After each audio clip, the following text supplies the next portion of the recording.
क्या thesis statement की ज़रूरी है आपके मेन एग्जाम के अंदर, एकेडमिक ऐसे के अंदर, तो ये सारी चीज़ें जो है हम डिस्कस करेंगे। ठीक है, जो आप एक आर्गूमेंट लिखते हैं वो बड़ा वैलिड होना चाहिए, बड़ा सपोर्टिंग होना चाहिए और उसके एविडेंस जो बेस्ड होना चाहिए। ठीक है, लेकिन इसका फायदा क्या होता है कि ये आपको एक स्ट्रॉन्ग क्लेम देता है और बड़ा कंसाइज क्लेम होता है। आपके कनेक्टर जो है वो दो ही लगेंगे। ठीक है, आप कनेक्टर की बात करूं तो आपके पहले है हाउएवर भी आप लगा सकते हैं। ठीक है, उसके बाद आप देयरफॉर तो आता ही आता है आपका। ठीक है, होता क्या है कि हमें जो मेन एग्जाम के अंदर चाहिए सर जी वो क्या, what type of thesis statement is required in your main exam, क्या ये हो गई आपकी स्पेसिफिक बात जो है आपने की है। उसके बाद आपका स्टांस क्या है, ये कनेक्टर आपने यहाँ पे अपना कनेक्टर लगाया है। ठीक है, रिक्वायरमेंट जो है वो पूरी नहीं हो रही होती, या सेल्फ एक्सप्लेनेटरी नहीं लिखी, या जो मेन हेडर बनते हैं वो ठीक नहीं बना रहे, या आप केस एंड पॉइंट जो है वो अंधाधुंध दे देते हैं। तो आपकी आउटलाइंस भी एक किस्म के थीसिस ही है सारा, तो वो आप थीसिस जो है पॉइंट्स बना बना के सेग्रीगेट कर करके लिख देते हैं, लेकिन होता आपका पूरा थीसिस ही है। ठीक है, जहां पे इसकी प्लेसमेंट, चारों प्लेसमेंट पे डिस्कस किया है, एक प्लेसमेंट ऐसी है जहां पे आपकी थीसिस स्टेटमेंट नहीं आती। Hello everyone, welcome to back MC study CSS platform, and as you know this platform is going to present a mega series of essay writing, and we have already discussed 4 lectures of mega series of essay writing, and today we are going to start our next lecture, and I am with you MC sir, and let's take some an overview of the previous lecture। तो हमने जो previous lecture के अंदर अपने discuss किया था वो हम यहाँ पे थोड़ी सी चीज़ डिस्कस कर लेते हैं। बेसिकली हमने पीछे जो है ऐसे स्ट्रक्चर का जो है वो पूरा जो है हमने लेक्चर लिया था, जिसमें हमने जो है आगे हमारी जो नेक्स्ट सीरीज़ स्टार्ट हो गई है ऐसे स्ट्रक्चर की सारी आउटलाइन के। तो आज हम आउटलाइन का जो फर्स्ट स्ट्रक्चर की बात करेंगे, थीसिस स्टेटमेंट जो हम आउटलाइन के अंदर लिखते हैं, तो आज हम उसको डिस्कस करेंगे। तो सबसे पहले तो बहुत सारे क्वेश्चंस हैं, मैं आपको थोड़ा सा बताना चाहूँगा।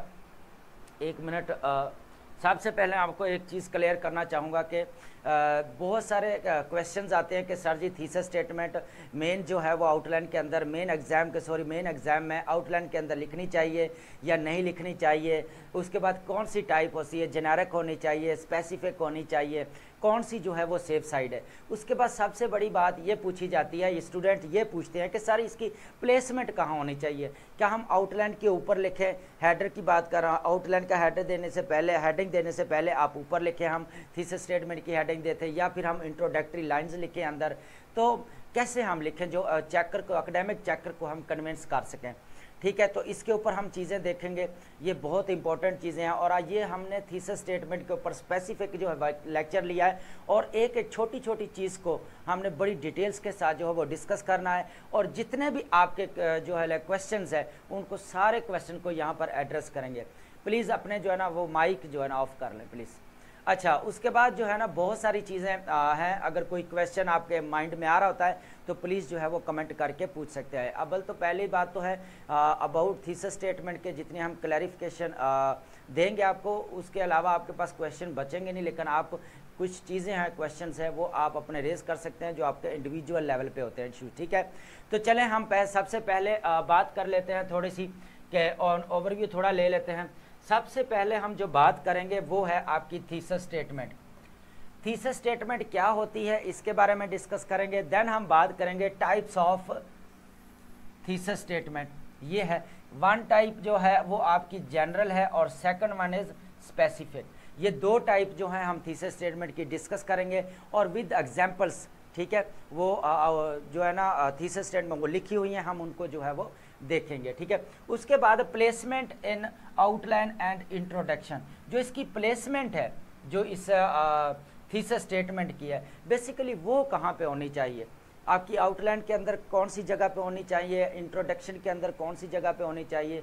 तो मैं इंट्रोडक्शन वाली बात कर दूं कि नेक्स्ट जो हमारा लेक्चर होगा आफ्टर वन लेक्चर, उसके बाद वो हमारा इंट्रोडक्शन के हम जो है वो उसके अंदर बता देंगे कि आपको जो है थीसिस स्टेटमेंट कहाँ पे लिखनी है, एंडिंग पे लिखनी है, थीसिस कहाँ पे लिखना है। तो वो चीज़ हम एग्जाम्पल के साथ इंट्रोडक्टरी पैराग्राफ में लर्न करेंगे। ठीक है, यहाँ पे हम सिर्फ आउटलाइन के स्ट्रक्चर की बात कर रहे हैं और ये आउटलाइन का पहला लेक्चर है जिसमें हम बात करेंगे। ओवरऑल ये 5th लेक्चर है मेगा सीरीज़ का, लेकिन आउटलाइन के हवाले से अगर देखा जाए तो आउटलाइन के अंदर जो है आपका थीसिस स्टेटमेंट आती है और थीसिस स्टेटमेंट की हमको टाइप्स देखेंगे, ये बेसिकली है क्या चीज़ है और ये क्यों ज़रूरी है। लास्ट में हम देखेंगे इसकी कंसाइज और प्रिसिशन की बात करेंगे, इसमें कितने वर्ड्स आपके जो हैं वो होने चाहिए, ठीक है। ये वर्ड्स की बात करेंगे, सेंटेंसेस की बात करेंगे कि इसमें बेसिकली आपके कितने सेंटेंसेस होने चाहिए जो एक्सेप्टेंस होती है आगे जाके, ठीक है, एकेडमिक। उसके बाद ज़रूरत है या नहीं है इसकी भी बात करेंगे, क्या थीसिस स्टेटमेंट की ज़रूरी है आपके मेन एग्ज़ाम के अंदर, एकेडमिक ऐसे के अंदर। तो ये सारी चीज़ें जो है हम डिस्कस करेंगे, ठीक है। तो कोई भी क्वेश्चन मैं पहले भी कह रहा हूं तो वो कमेंट करके पूछ सकते हैं आप, ठीक है। चलें जी, हम अपना लेक्चर स्टार्ट करते हैं जी। सबसे पहले जो है हम चीज़ को डिस्कस करेंगे वो है हमारी थीसिस स्टेटमेंट। क्या है बेसिकली थीसिस स्टेटमेंट देखेंगे, मेन लेक्चर इसी का है और ये आउटलाइन में कहाँ लिखनी है, इसका पर्पस क्या है, ए टू जी चीज़ें आपकी हम देखेंगे। सबसे पहले थीसिस स्टेटमेंट की एक आपको बात कर दें कि ये एक बड़ा कंसाइज सा क्लेम होता है, आप स्टांस लेते हैं बेसिकली ये वो आपका स्टांस होता है। तो वहाँ पे आप जो है बड़ी क्लैरिटी के साथ बताते हैं कि ये जो आपने क्लेम किया है इसके ऊपर डिबेट करते हैं और बड़ी कंसाइज वे में बात करते हैं। तो ये concise debatable claim forms the central argument of your essay and it acts as a road map for your readers. अब होता क्या है कि ऐसे की जो थीसिस स्टेटमेंट है वो जो हम ऐसे के अंदर लिखते हैं वो बेसिकली हमारा स्टांस होता है। देखा जाए तो एक किस्म का वो हमें भी हेल्प आउट कर रहा होता है कि हमें अगर थीसिस स्टेटमेंट अगर हम पहले लिख लेते हैं, रफ में लिख लेते हैं, तो हमें ऐसे का स्ट्रक्चर जो होता है उसको जो हमारे पास एक किस्म कह लें उसका स्ट्रक्चर मिल जाता है, हमें हेल्प आउट हो जाती है कि हमने स्ट्रक्चर जो है किस वे में बनाना है, कितने हेडर्स बनाने हैं, हमारे आगे सजेशंस आनी है या नहीं, वो सारी चीज़ें कॉजेज़ हैं, इम्पैक्ट्स हैं, सारी चीज़ें जो आप इसमें थोड़ा टच देते हैं। तो ये आपकी थीसिस स्टेटमेंट और बड़ा कंसाइज सा आपका क्लेम होता है जो आपने करना होता है और अपने टॉपिक के ऊपर जो भी आप टॉपिक आपको मेन एग्जाम के अंदर समझ आ जाती है, आप अंडरस्टैंडिंग हो जाती है, तो आप उस टॉपिक को पिक करते हैं, देन उसको ब्रेक डाउन करना स्टार्ट कर देते हैं, डीकोडिंग करते हैं या डीकंस्ट्रक्शन होती है, ठीक है। उसके बाद थीसिस स्टेटमेंट आप क्या करते हैं कि आप थीसिस स्टेटमेंट क्या करते हैं, आपने रफ में जो है वो प्रैक्टिस करते हैं, ठीक है, थीसिस स्टेटमेंट, ठीक है।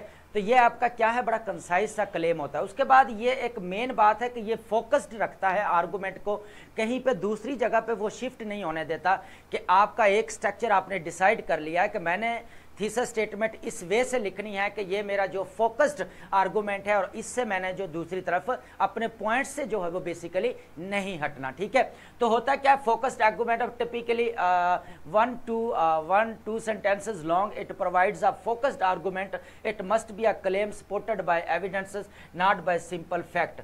तो इस चीज़ को हम देखेंगे, ये बड़ी स्ट्रॉन्ग जो है वो आपका कह लें कि क्लेम होता है और बड़ा कह लें कि रेजिलियंट टाइप का जो आपका क्लेम होता है, जो आपने अपने जो है ऐसे का जो आपका टॉपिक है उसके फेवर में ले रहे हैं या जो भी उसके रिलेटेड जो आप स्टांस ले रहे हैं उसकी बात कर रहे हैं, एक पोजीशन की बात कर रहे हैं, ठीक है।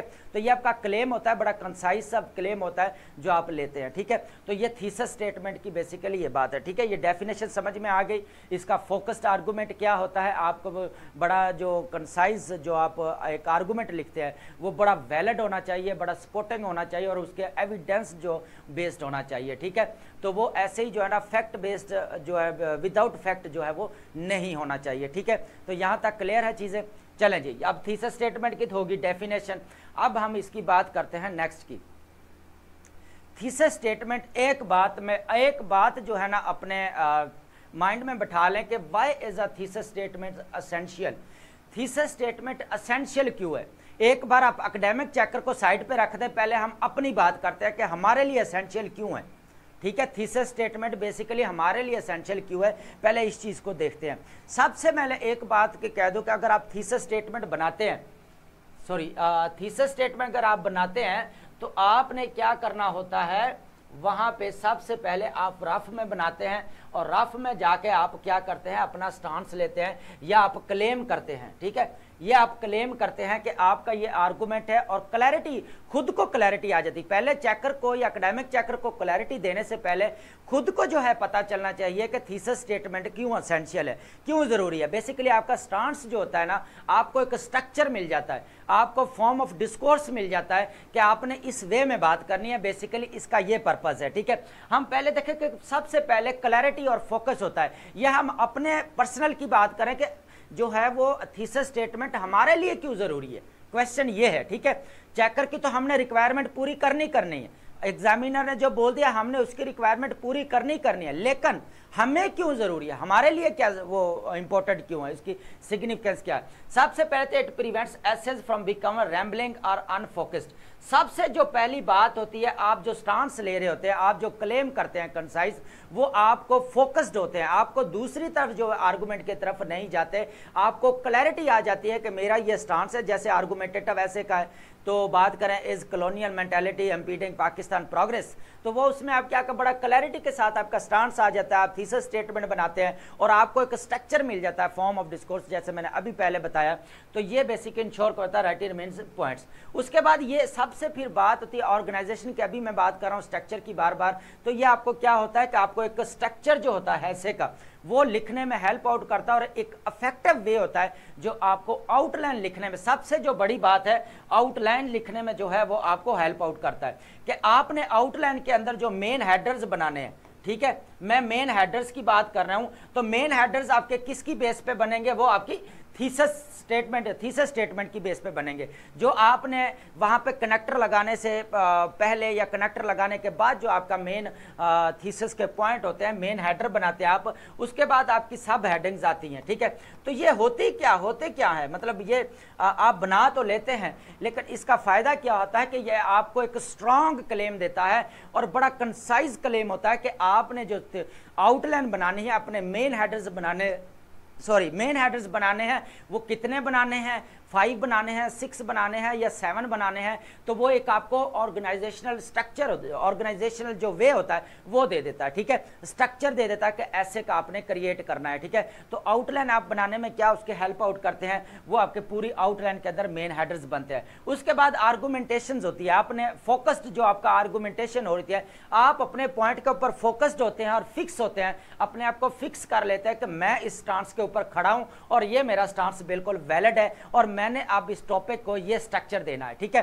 तो ये चीज समझ आ गई। आपने आर्गुमेंटेटिव होता है, इसमें जो 75% ऑफ ऑल एकेडमिक एसेस जो ये क्रूशियल होता है, बहुत ज़्यादा क्रूशियल होता है थीसिस स्टेटमेंट। देखिए अगर आप मेन एग्जाम में नहीं लिख रहे, लेकिन आप रफ में उसको बार बार लाजमी प्रैक्टिस करें ताकि कोई भी आपका मेन हेडर जो आप आगे आउटलाइन में बनाने जा रहे हैं वो कहीं पे मिस ना हो जाए, ठीक है। तो वो कहीं और आपका फोकस जो है वो अनफोकस्ड की तरफ ना हो जाए, तो आपने बिल्कुल फिक्स रहना है, ठीक है। तो उसके बाद और कैसे, उसके बाद एवेल्युएशन आप करते हैं कि आपको एक क्राइटेरिया जो बिल्कुल क्लियर क्राइटेरिया दे दिया जाता है, मिल जाता है कि यार आउटलाइन आपने थीसिस स्टेटमेंट बनाने के बाद एवेलुएट करते हैं तो आपको बहुत सारी एक क्राइटेरिया होता है आउटलाइन का, वो आपका सेट कर लेते हैं। आउटलाइंस के अंदर आप कितने पॉइंट्स लिख रहे हैं, कितनी सब हेडिंग्स की होती हैं, तो ये बातें हमने पहले खैर पीछे की हैं पैराग्राफिक राइटर में, आगे मजीद जो है वो इस चीज़ को देख लेंगे, ठीक है। अब होता क्या है कि एवेलुएटर अपने क्राइटेरिया जो है वो सेट कर लेते हैं। ये क्या फ़ायदा है, सबसे पहले एक नंबर 1 पे एसेंशियल क्यों है हमारे लिए कि ये क्लैरिटी और फोकस देता है और हमारे ऐसे को अनफोकस्ड दूसरी तरफ जाने से हमें रोकता है, हमारे ऊपर लिमिटेशंस लगा देता है कि आपका पॉइंट ये वैलिड है, आप इसके ऊपर फिक्स रहें। सबसे पहले ये है। सेकंड जो है ये ऑर्गेनाइजेशनल जो स्ट्रक्चर होता है ऐसे का, वो हमें देता है कि ये स्ट्रक्चर ऑफ फॉर्म जो है आपने किस वे में जो है ऐसे को लिखना है। तो थीसिस स्टेटमेंट ये हमारे लिए ज़रूरी है। उसके बाद जो हमारा आर्गूमेंट होता है, हमारा आर्गूमेंट एक ही होता है और बड़ा स्ट्रॉन्ग और वैलिड होता है, उसकी बेस पे जी फिर हम क्या करते हैं जो है अपनी आगे आर्गुमेंटेशन जो सब हेडिंग्स होती हैं, बैकबोन कलर परसुएसिव वे होता है जिसमें आपने क्या करना है, आर्गुमेंटेशन के जरिए अपने एकेडमिक चेकर को कन्विंस करना है, ठीक है। उसके बाद 4th नंबर पे आप एवेल्युएशन का जो है आपको मौका मिलता है जिसमें आप क्राइटेरिया सेट करते हैं, आउटलाइंस का लेके पैराग्राफिंग के लेके जितने भी है तो किसकी बेस के ऊपर करते हैं, थीसिस स्टेटमेंट की बेस के ऊपर। तो ठीक है, यहां तक क्लियर है। देखें बेसिकली बात पता क्या है, यहाँ पे थीसिस स्टेटमेंट जो आजकल ट्रेंडिंग में चल रही है ना, हर कोई बोल रहा है कि थीसिस स्टेटमेंट लिखें, थीसिस स्टेटमेंट के लिखें, लेकिन आगे हम बात करेंगे कि लिखनी चाहिए भी या नहीं लिखनी चाहिए। अगर लिखनी चाहिए भी तो उसके लिए रिक्वायरमेंट्स क्या हैं, फंडामेंटल रिक्वायरमेंट्स उसके लिए क्या हैं। तो अभी फिलहाल हम पहले सबसे पहले देखा थीसिस स्टेटमेंट क्या होता है, फिर हमने अपने लिए एक वे ढूंढा कि why is a thesis statement essential, हमारे लिए जो वो थीसिस स्टेटमेंट क्यों ज़रूरी है। और बाद में हम चेकर को जो है वो एकेडमिक चेकर को जो वो थीसिस स्टेटमेंट हमारा स्टांस होता है उसकी बेस पे हम ऐसे लिखते हैं, फिर हमारे जो हम कम्युनिकेट करते हैं अपने ऐसे के जरिए किसके साथ, एकेडमिक चेकर के साथ। ठीक है, तो ये वाली पहले तो ये जरूरी क्यों है इसको आपने देख लिया। ठीक है, अब हम बात करते हैं कंसाइजनेस और प्रिसिशन की। ठीक है, अब बात करते हैं कि आपके जो है पॉइंट्स जो है, आपके जो वर्डिंग है, आपके सेंटेंस, सबसे पहले होता है क्या है कि एक ही चीज होती है कि सर आप ये बताएं कि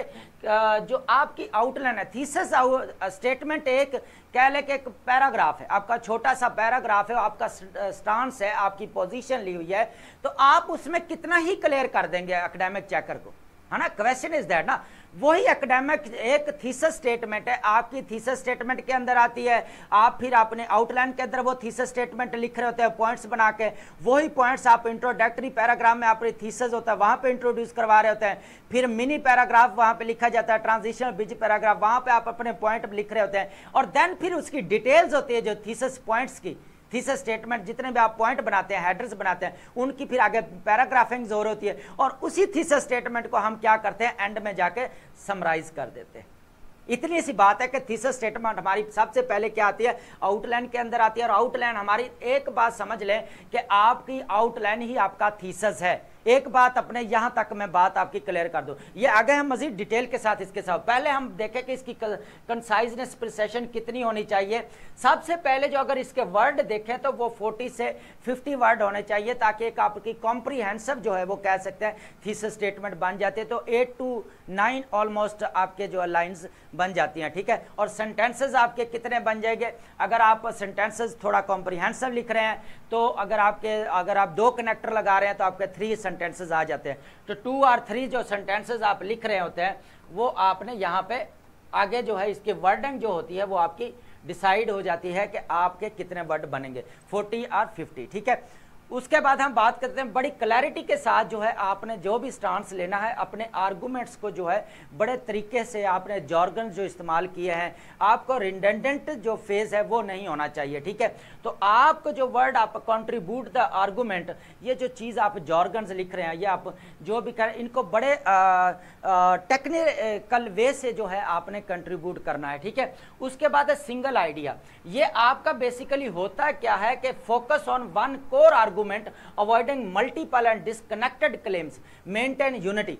होता क्या है कि आप एक ही आपका टॉपिक है, बेसिकली उस आप एक ही वो आइडिया दे दिया गया, उसके ऊपर आप बातचीत करते हैं और उसके ऊपर आप सॉलिड क्लेम करते हैं कि सॉलिड क्लेम किसके जरिए करते हैं, थीसिस स्टेटमेंट के जरिए। ठीक है, तो थीसिस स्टेटमेंट अगर यहाँ पे देखा जाए तो आपका सिंगल आइडिया। ठीक है, होता क्या है कि सिंगल आइडिया होता है, उसके बाद मल्टीपल जो डिस्कनेक्टेड क्लेम्स होते हैं वो नहीं होता, सिर्फ जस्ट वन क्लेम होता है आपका, और बड़ा सॉलिड होता है, बड़ी क्लैरिटी के साथ और बड़ा फोकस्ड और फिक्स्ड जो है वो आपका क्लेम होता है। उसके बाद बड़ा एक्शन ओरिएंटेड होता है। होता क्या है कि जब एक्शन ओरिएंटेड मींस आपका थीसिस स्टेटमेंट के ऊपर ही आपका पूरा ऐसे लिखा जाएगा, पहले तो पूरी आउटलाइन बनेगी थीसिस स्टेटमेंट की वजह से की बेस पे, फिर थीसिस स्टेटमेंट की वही आउटलाइन जो बनी हुई है वो आगे इंट्रोडक्शन में हमारे इंट्रोडक्टरी पैराग्राफ है इंट्रोड्यूस करवाते हैं कि हमने ये पॉइंट आगे लिखने हैं इसकी पैराग्राफ में, फिर पैराग्राफ में जाके डिटेल्स लिखते हैं और देन उसको एंड में कंक्लूजन में जो समराइज वाइंड अप कर देते हैं। ठीक है, तो यहाँ तक ये बड़ी एक्शन ओरिएंटेड होता है, जो हमारा क्लेम होता है बेसिकली वो बड़ा एक्शन ओरिएंटेड होता है, क्योंकि हमने उसके ऊपर पूरा ऐसे जो है वो लिखना होता है। ठीक है, तो ये हमारी कंसाइजमेंट्स का पता चल गया, प्रिसिशन का कितने वर्ड होने चाहिए, हमारे कितने सेंटेंसेस होने चाहिए, और आपके कनेक्टर जो है वो 2 ही लगेंगे। ठीक है, आप कनेक्टर की बात करूं तो आपके पहले है हाउएवर भी आप लगा सकते हैं। ठीक है, उसके बाद आप देयरफॉर तो आता ही आता है आपका। ठीक है, उसके बाद हैंड्स लगा सकते हैं आप अपने कनेक्टर उधर, उसके बाद 10 लगा सकते हैं। ठीक है, उसके बाद आप ऑन द अदर हैंड, ठीक है, क्या करते हैं, ऑन द अदर हैंड जो है वो आप ये भी जो है कनेक्टर लगा सकते हैं। ठीक है, आप यहाँ पे कन्वर्सली ठीक है, कन्वर्स भी लगा सकते हैं, ऑन द कंट्रेरी है आप वो चीज भी लगा सकते हैं। ठीक है, तो ये वो कनेक्टर है। अगर आपके 3 सेंटेंसेस है तो 2 कनेक्टर जो है वो आपके लाजमी आएंगे। होता क्या है कि वो आपके आइडियाज की शिफ्टिंग हो रही होती है, एक मेन हेडर से नेक्स्ट जो मेन हेडर बन रहा होता है उसके ऊपर आपकी शिफ्टिंग करवा रहा है। ठीक है, अगर आपने एक साइड पॉजिटिव लिखी है तो देन आप ऑपोजिट जाके उसके क्या लिखते हैं, ऑन द कंट्रेरी आगे करके, या ऑन द अदर हैंड आप क्या करते हैं, नेगेटिव पॉइंट लिखते हैं। अगर आप पहले पॉजिटिव लिख रहे हैं तो देन उसके नेगेटिव लिखते हैं, देन फिर आपका उसके सॉल्यूशन बताते हैं। ठीक है, तो इस तरह करके जो इस थीसिस स्टेटमेंट को जो हम कंसाइज होता है, प्रिसेशन होती है, तो ये आपको कनेक्टर्स भी बता दिए और ये चीजें भी। आगे हम लिंकिंग वर्ड्स भी डिस्कस करेंगे मजीद, वो वहां पे जाके ऑन द स्पॉट देखेंगे पैराग्राफिंग के अंदर या इंट्रोडक्टिव पैराग्राफ के अंदर कितने चाहिए। फिलहाल हमारे लिए ये जो चीजें हैं, सिंगल आइडिया सबसे पहले कितने क्या होना चाहिए, 40 से 50 वर्ड्स होने चाहिए, क्लेम होना चाहिए, बड़ी क्लैरिटी होनी चाहिए, सॉलिड आर्गूमेंट आप बनाना है एक, और वही आपका सिंगल आइडिया होता है। मल्टीपल क्लेम नहीं करने, आपका एक ही क्लेम होता है और आपने एक ही टॉपिक के ऊपर रहना है। उसके बाद आपका एक्शन ओरिएंटेड होता है और इसी की बेस पे जो है वो आपका कंप्लीट जो है वो क्या किया जाता है, ऐसे लिखा जाता है। कंप्लीट जो है वो ऐसे लिखते हैं आप। ठीक है, तो कंप्लीट ऐसे आ जाता है इसके ऊपर। चलें जी, अब हम चलते हैं नेक्स्ट पॉइंट की तरफ। ठीक है, अब बात करते हैं, हम दो यहाँ पे हैं हमारे, अब हम टाइप्स पे आ गए। फर्स्ट हम किस पे आ गए हैं जी, अब आ गए हैं हम टाइप्स के ऊपर। एक है हमारी थीसिस स्टेटमेंट की टाइप, वो है हमारी जनरल, जिसको जेनेरिक भी बोलते हैं, और एक है हमारी स्पेसिफिक। क्राफ्टिंग अ शार्पर क्लेम, आपने अपने जो है क्लेम को क्या करता है, शार्पन करना है, उसको बेसिकली तराशना है अपने आइडिया को, अपना क्लेम जो होता है उसको सॉलिड क्लेम बनाना है, आपने रेजिलिएंट बनाना है, कॉम्प्रिहेंसिव बनाना, और सिंगल आइडिया बेस होना चाहिए, एक्शन ओरिएंटेड होना चाहिए, जो पीछे पहले बोला है। पहले तो है हम देखेंगे, अब यहाँ पे क्वेश्चन है, सर जी हमें जो मेन एग्जाम के अंदर चाहिए वो कौन सी टाइप चाहिए थीसिस स्टेटमेंट को, ये बहुत इंपॉर्टेंट क्वेश्चन है। और प्लीज एक वर्ड, जो भी है थीसिस स्टेटमेंट का लेक्चर है, इसको स्किप मत कीजिएगा, ये बेसिकली बहुत ज्यादा ट्रेंडिंग में, और इस चीज को आप क्लैरिटी के साथ जो है वो समझे। ठीक है, नोट्स बनाते जाएं अपने साथ साथ। ठीक है, होता क्या है कि हमें जो मेन एग्जाम के अंदर चाहिए, सर जी वो क्या, what type of thesis statement is required in your main exam. ठीक है, तो यहाँ पे हम पहले तो देखेंगे जेनेरिक, ये आपकी जेनेरिक भी इसको बोलते हैं। ठीक है, तो जेनेरिक वे में जो है आप पहले थीसिस स्टेटमेंट को देखेंगे, देन फिर जो है हम स्पेसिफिक, सेकंड क्या है हमारे पास, स्पेसिफिक जो है वो हम एग्जाम्पल को देखेंगे, और फिर हम डिसाइड करेंगे कि हमें जो मेन एग्जाम के अंदर रिक्वायरमेंट है वो कौन सी है। ठीक है, सबसे पहले ऐसे टॉपिक को समझे। इंस्टीट्यूशंस अबव इंडिविजुअल्स कॉलन आ जाता है, a call for national integrity in Pakistan, integrity in Pakistan. होता क्या है कि institutions above individuals a call for national integrity in Pakistan. के इंस्टीट्यूशंस हैं वो बेसिकली इंडिविजुअल से बढ़ के होते हैं, जो कि आज पर्सनलाइज्ड पॉलिटिक्स हो चुकी है। हर जगह पे देख लें, बंदा इंडिविजुअल इंटरेस्ट ले रहा है, पर्सनल इंटरेस्ट ले रहा है, तो वो बोल रहा है कि इंस्टीट्यूशंस जो है वो इंडिविजुअल से अबव हैं, और वो बेसिकली उनको एक बड़ी रिक्वायरमेंट है कि वो नेशनल इंटीग्रिटी के लिए पाकिस्तान में इंस्टीट्यूशंस को जो है वो रेजिलिएंट होना चाहिए, काम करना चाहिए। बेसिकली इसका ये मतलब है स्टेटमेंट का। अब ये तो आपने स्टेटमेंट समझ लिए, अब हमने इसकी बनानी है थीसिस स्टेटमेंट जेनेरिक। सबसे तो पहले आप यहाँ पर प्लेसमेंट भी देखते जाइए, टॉपिक के नीचे मैंने हेडिंग दी है और इसकी प्लेसमेंट के आगे जाकर डिटेल देखेंगे। सबसे पहले देखते हैं, institutions are above individuals to ensure national integrity in Pakistan. On the other hand, some precarious challenges are escalated by individuals. ठीक है, therefore pertinent steps are required to curtail the problems. आगे समझ यहाँ पे आपने कनेक्टर एक तो on the other hand connector लगाया, एक आपने ये लगाया, लेकिन आपका कोई स्पेसिफिक इसमें पॉइंट जो होता है, जो होना चाहिए, वो पॉइंट हमें नजर नहीं आया। ठीक है, जो एक सॉलिड जो होता है ना क्लेम, जिसको कहते हैं एक्शन ओरिएंटेड जो आपका क्लेम है, वो इसके अंदर नजर नहीं आया। आपने कोई स्पेसिफिक बात नहीं की, बड़ी जेनेरिक की है कि आपके इंस्टीट्यूशन जो है वो इंडिविजुअल से अबव होते हैं, वो आपके नेशनल इंटीग्रिटी में रोल प्ले करते हैं। ऑन द अदर हैंड जो इंडिविजुअल्स हैं वो आपके बड़े नुकसानात, वो प्रिकेरियस थ्रेट जो चैलेंज होते हैं वो क्रिएट कर रहे हैं इंडिविजुअल्स, इंस्टीट्यूशंस को खतरा है, और उसके बाद इस खतरे को खत्म करने के लिए हम सब adequate steps are required to curb the या to mitigate the challenges in sorry in development of institutions, ठीक है। तो यहाँ पे होता क्या है कि हमने प्रॉब्लम्स को डिस्कस, ये बड़ी जेनेरिक है, इसमें बताएं कि आपको कोई स्पेसिफिक पॉइंट लगा है, नहीं लगाना, पढ़ के पता चल रहा है कि यार ये बड़ी जेनेरिक सी है, इसमें क्या आप स्पेसिफिक पॉइंट की कोई बात ही नहीं की है, ठीक है। अब हम बात करते हैं स्पेसिफिक जो हमारी थीसिस स्टेटमेंट की, उसको देखते हैं, ठीक है। सबसे पहले है आपके प्लेसमेंट, देखें यहाँ पे लाजमी प्लेसमेंट, वहां पे थीसिस स्टेटमेंट लिखने के बाद यहां से जो है वो आपकी आउटलाइन की हेडिंग स्टार्ट होती है नीचे से, इसके खत्म होने के नीचे से ही आपकी आउटलाइन की हेडिंग स्टार्ट होती है। यहां से आउटलाइन की हेडिंग आ गई, इंट्रोडक्शन आ गया, इंट्रोडक्शन के अंदर ही आपने थीसिस स्टेटमेंट को हमने अब लिखना है, और ये स्पेसिफिक है, इस चीज को हम देखते हैं, ठीक है।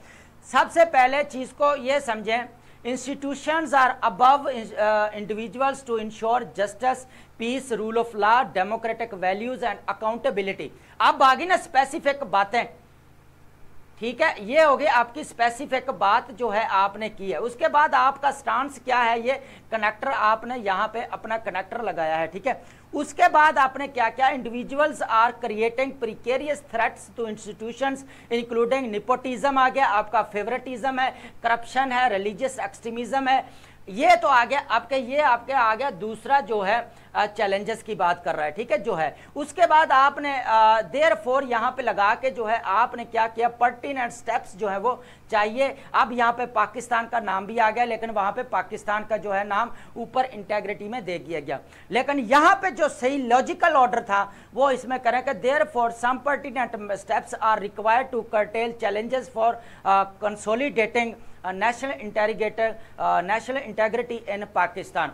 तो अब समझ आई कि ये जो है ये स्पेसिफिक है, इसके अंदर हमने रूल ऑफ लॉ की बात की है, डेमोक्रेटिक वैल्यूज की बात की है, अकाउंटेबिलिटी की बात करी है, और आगे हमारे जो हम मेन हेडर जब बनाएंगे तो उसके अंदर 6 या 7 जो पॉइंट या थीसिस के हमने 8 पॉइंट लिखने हैं, तो वहां पर वो सारी चीजें जो है इंस्टीट्यूशंस कैसे अबव हैं वो आगे इसकी आउटलाइन बनी हुई है, हम उसके बेस से जो है डिस्कस करेंगे जब हम आगे आउटलाइन का स्ट्रक्चर डिस्कस करेंगे, ठीक है। तो आउटलाइन का स्ट्रक्चर जब आगे डिस्कस करेंगे तो उसके अंदर फ्रेज में लिखनी है या सेंटेंसेस में लिखनी है, ये बड़ा क्लैरिटी के साथ जो है वो चीज को डिस्कस किया गया है, ठीक है। तो यहां तक समझ आ गई है कि ये स्पेसिफिक है, ये स्पेसिफिक है और वो वाली आपकी जेनेरिक है। तो हमें जो ऐसे के अंदर चाहिए वो क्या सी चाहिए, ये वाली चाहिए, ये जो जेनेरिक है ये हमें वहां पे नहीं चाहिए, ये आपकी कोई सेफ साउंड नहीं है, लेकिन ये आपकी सेफ साइड है, ठीक है, ये आपकी सेफ साइड है in your main exam.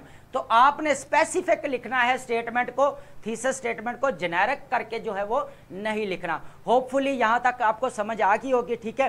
With examples के साथ हमने इन चीजों को दोनों को समझाया, ठीक है। ये स्पेसिफिक है और ये कैसे जेनेरिक सी है, ठीक है। तो हमने जेनेरिक को वो ड्रॉप कर दिया और हमने किसको पिक किया, स्पेसिफिक, जो which is fundamental requirement in academic writing, ठीक है। और ये हमें एक परफेक्ट स्ट्रक्चर भी तो दे रहा है ना, एक्शन ओरिएंटेड भी तो लग रही है ना कि आगे आगे ये एक्शंस लिए जाएंगे, ठीक है। चलें जी, ये हो गया हमारे टाइप्स। उसके बाद हम बात करते हैं अब प्लेसमेंट की बात करते हैं, ठीक है। सबसे पहले अब हम बात करते हैं प्लेसमेंट की, ठीक है।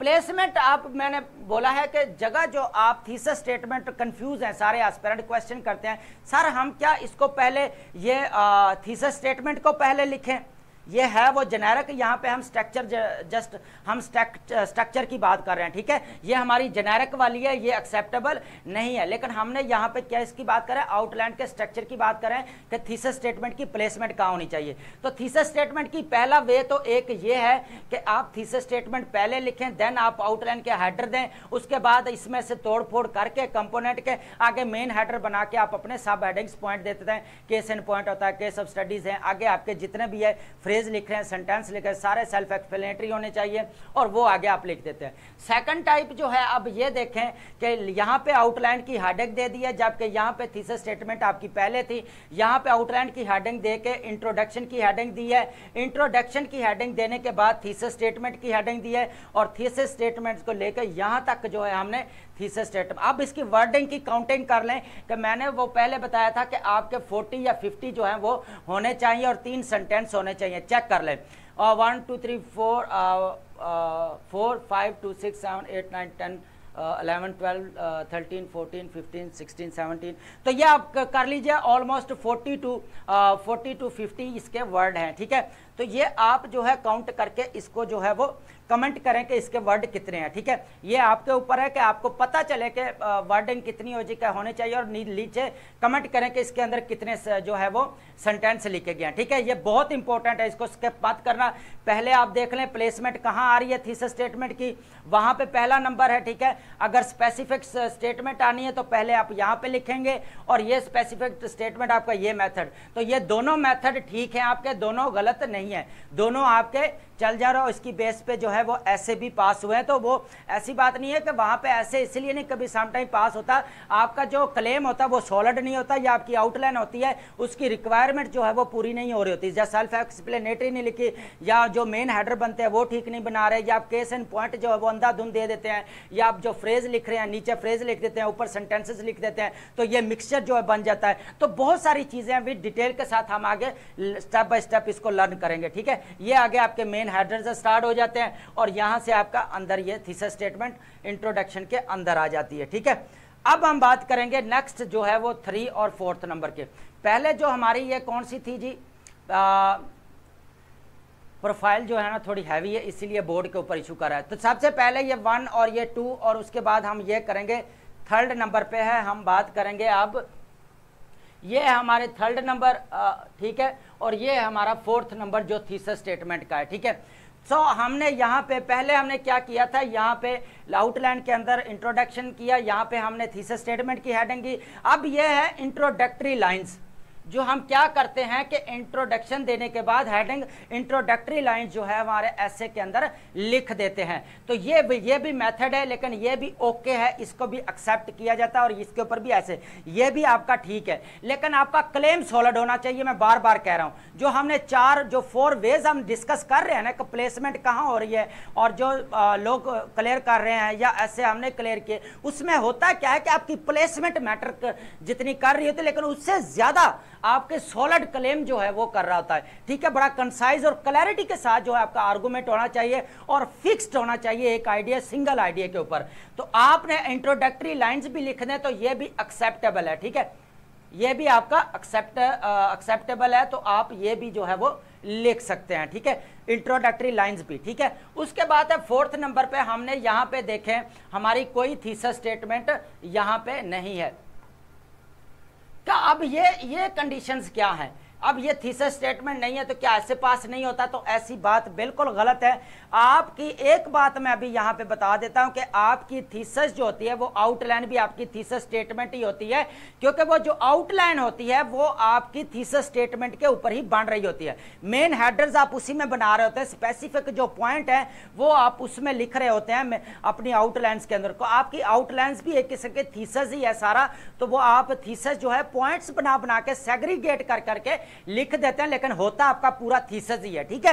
एक बात ये आपने पल्ले बांध ले, ठीक है, ये याद रखनी है कि इस बात को आपने स्किप नहीं करना, ठीक है।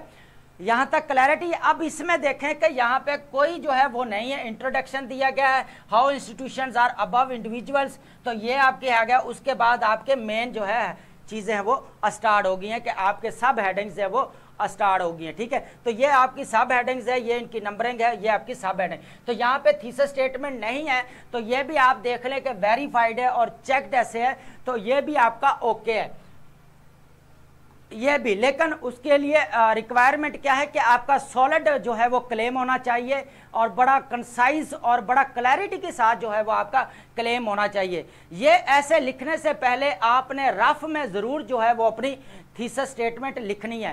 रफ जो है वो आप लाजमी लिखें थीसिस स्टेटमेंट, ठीक है। अगर आप चाहते हैं कि थीसिस स्टेटमेंट लिखना चाह रहे हैं तो आप इसको जो है वो लिख सकते हैं, इसका कोई इशू नहीं है।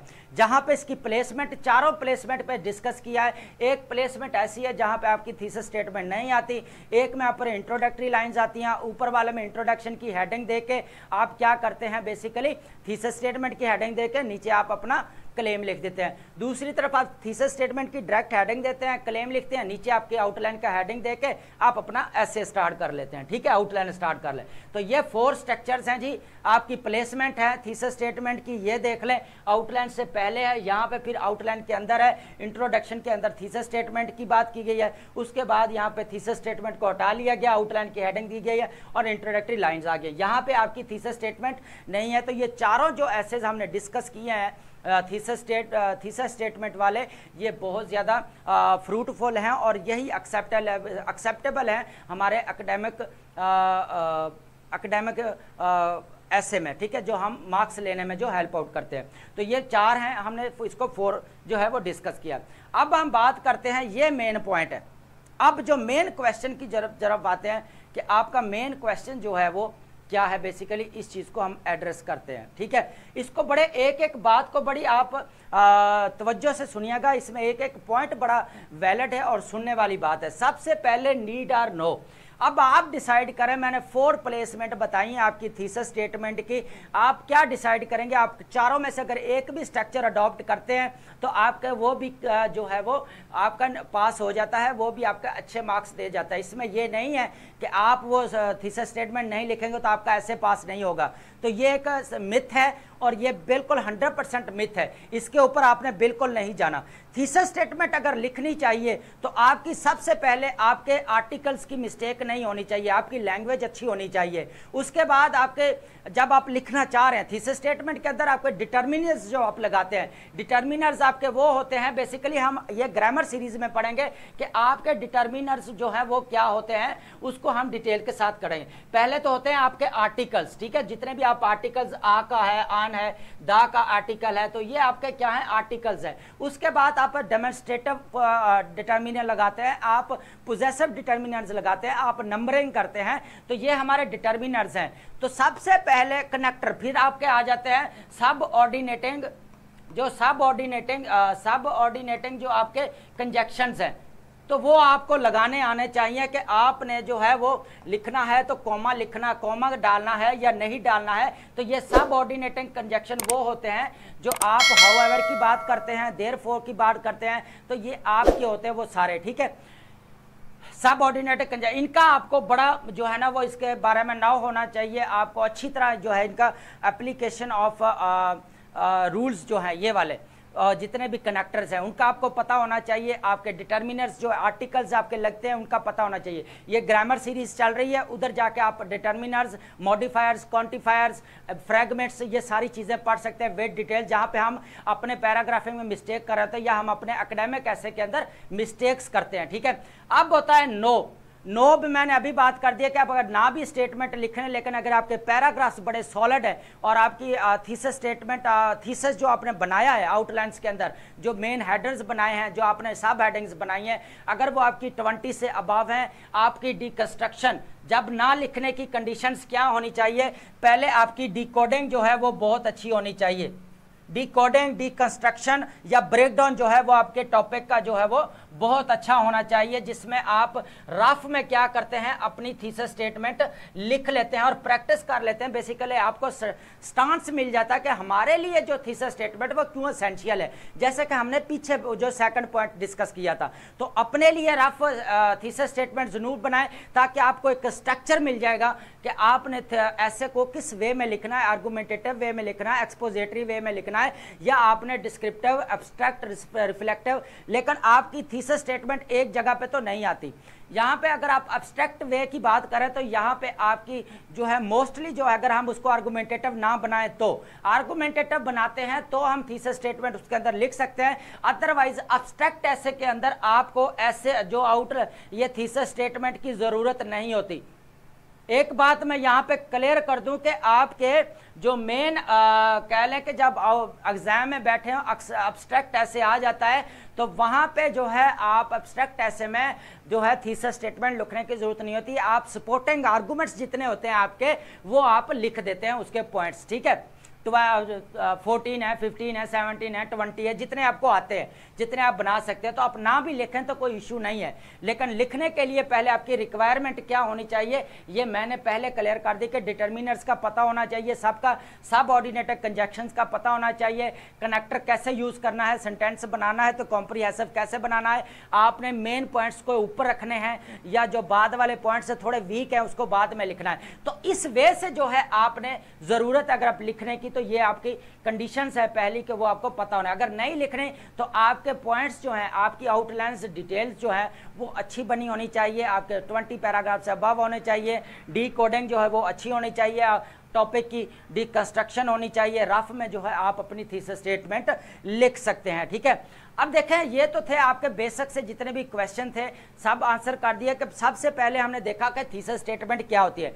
थीसिस स्टेटमेंट आपका एक सॉलिड और बड़ा कंसाइज क्लेम होता है। ठीक है, आपका ऐसे के अंदर आपको ऐसे लिखने के लिए वो बहुत ज़रूरी है। उसके बाद ये ज़रूरी क्यों है थीसिस स्टेटमेंट, हमारे लिए क्यों ज़रूरी है, एकेडमिक चेकर को एक साइड पर रखें, हमारे लिए क्यों ज़रूरी है? हमारे लिए इसलिए ज़रूरी है कि हम अपने पॉइंट के ऊपर फिक्स रहते हैं, फोकस्ड रहते हैं अपने आर्गूमेंट के ऊपर, अपने सिंगल आइडिया के ऊपर, और ये हमें एक स्ट्रक्चर देता है थीसिस स्टेटमेंट, ऐसे का या फॉर्म ऑफ डिस्कोर्स का जो है वो देता है। अब मैं बार बार फॉर्म ऑफ डिस्कोर्स की बात कर रहा हूं ना, तो वहां पे जो हमने पहला लेक्चर लिया था, अब आपको पता है इनका फॉर्म ऑफ डिस्कोर्स क्या होता है, अब समझ आ रही है। अब हम यहाँ पे कनेक्ट कर रहे हैं तो आप इजीली जो है वो पिकअप कर रहे हैं, बात को पिक कर रहे हैं। ठीक है, होता क्या है कि अब जो है आपने क्या करना है कि बात क्या है, जरूरी क्या है, तो ऑर्गेनाइजेशन में होता है, स्ट्रक्चर आपको मिलता है और एक्शन ओरिएंटेड होता है, उसके ऊपर आप पूरा ऐसे लिखते हैं। फिर उसकी टाइप्स देखिए कि हमारी या जेनेरिक होनी चाहिए या स्पेसिफिक होना चाहिए, और हमने विद एग्जांपल के साथ उसको देखा। ठीक है, तो आपकी स्पेसिफिक होनी चाहिए जो मेन रिक्वायरमेंट है। ठीक है, आप तभी को थोड़ा बहुत जस्टिफाई करोगे, अदरवाइज थीसिस स्टेटमेंट में इतना आप